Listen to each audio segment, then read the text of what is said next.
The executive and legislative branches can agree on how much the third quarter budget deficit is. The legislature's fiscal analyst says it's $68.1 million for the first 3 quarters of FY23. I'm not saying they're wrong.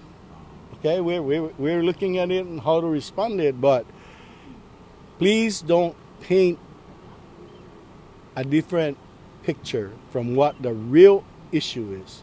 Finance Secretary Tracy Narita called a press briefing late Friday to set the record straight. She says the third quarter budget deficit reported to the legislature was $10.1 million. Let's stop this tit-for-tat situation. We're all in this together. I'm not the only one that's got to solve this problem. They're part of the process. The governor says that when he took office, he inherited $30 to $40 million in unpaid expenses. They're still struggling to pay. He says the legislature's numbers include figures from previous years. Secretary Narita says that they're hoping that ongoing tax collection efforts will help with the shortfall at the end of the year. She says that after 90 on-site compliance visits, their task force has collected $1.42 million in outstanding tax receivables since July. Narita admits that other sources of funding must be appropriated to meet settlement fund obligation, critical operations, and employee payroll. Law enforcement operations, financial systems, and single audit obligations, and COVID-19 disaster expenditures are major categories impacting the deficit. It's unclear which branch will adjust their numbers.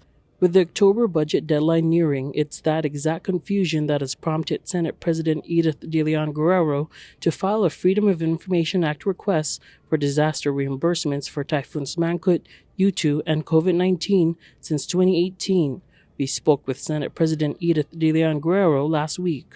We are approaching the end of the fiscal year, and hopefully a lot of the disagreements can be resolved during the conference committee, which begins next week, Monday. Meanwhile, the Senate President told KUAM that her office has been waiting for a response from Narita for months to 9 requests for information related to various funding sources. In response to the senator, Narita told KUAM, "We've received more than 9 requests and have provided reports and fund certifications to multiple legislators and committees. We are as responsive as possible with the limited resources and staffing provided to the Department of Finance. We commit to providing requests as soon as we are able." As we deliberate FY24, we need to know how much have we gotten back from those reimbursements that we submitted.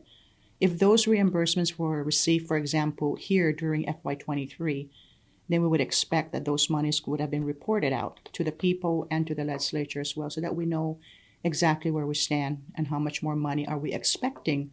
Thomas Manglona, KUAM News, Saipan.